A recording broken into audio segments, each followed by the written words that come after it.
Bonjour à tous. Aujourd'hui, je vais faire le dernier tutoriel d'une playlist qui est dédiée à Sublime Text. Alors, on va regarder comment gérer les raccourcis. Donc, dans un premier temps, on va regarder où trouver la configuration de ces raccourcis.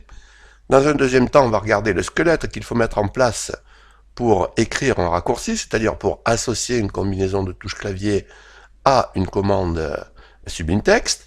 Et ensuite, on regardera comment trouver, dans tous les cas de figure, le nom des commandes Sublime Text. Alors, pour trouver la configuration des raccourcis, donc on lance Sublime, on va dans le menu Préférences, et on choisit Key Binding. Et vous avez sur la gauche la configuration par défaut, donc qui est importante, il y en a pas mal, et sur la droite, vous avez votre configuration personnelle. Alors, étant donné que notre configuration personnelle est vide, on va regarder un exemple de fichier de configuration personnelle. Donc, dans ce fichier-là, vous avez déjà deux raccourcis qui sont en place. Donc, une ligne JSON pour chaque raccourci. Donc, un premier raccourci pour un client FTP, une commande d'upload de client FTP, et un deuxième pour une commande de réindentation.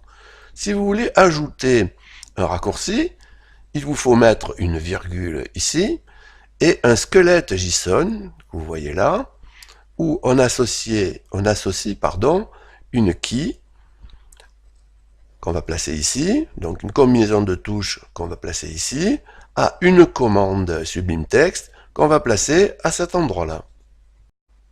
Alors on va mettre en place dans notre configuration ce raccourci-là pour la réindentation. Alors le mieux c'est d'aller copier ici dans cette partie-là un raccourci pour avoir un squelette et de l'éditer. Alors ce que je vais mettre, je vais faire CTRL-SHIFT plus I. Et le nom de la commande c'est reindent.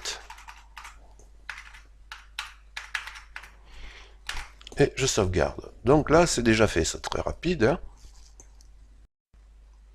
Alors ça marche, je ne vais pas le tester, mais par contre j'attire votre attention sur une chose là. J'ai écrit reindent ici avec un R minuscule. Si vous allez voir le label qui est dans les menus là, Edit Line, et que vous regardez le nom là du label, c'est reindent avec un R majuscule. Alors il ne faut pas confondre le nom d'un label ici avec le nom d'une commande. Si vous mettez R majuscule, ça ne marchera pas. Alors les noms de commandes, il faut les retrouver. Et je vais vous montrer comment faire. On va avoir besoin de la console Sublime. Donc retour à la fenêtre principale Sublime Text. Alors on va avoir besoin de la console Sublime Text. Pour ça, on va dans le menu View, Show Console. Et on va taper ici la commande Sublime. Log underscore commands. Entre parenthèses true, avec un T majuscule, attention, c'est case sensitive. À partir de là, si vous voulez avoir le nom d'une commande, eh bien, il suffit d'aller dessus, par exemple, Edit, Line, Reindent, et vous voyez ici que Reindent a bien un R minuscule. Alors, vous pouvez évidemment choisir d'autres commandes, et vous aurez le nom à chaque fois qui s'affiche. Ici, projet, Open Projet, et vous avez le nom de la commande correspondante et vous pouvez de cette manière fabriquer votre raccourci.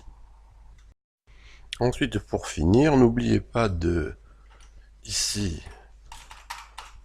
annuler ce que vous avez demandé en faisant sublime.logCommands false de manière à ne pas garder ça activé. Ce tutoriel est terminé. Je vous remercie de m'avoir écouté. Ce tutoriel clôture la playlist dédiée à Sublime Text. Et je vous dis à bientôt.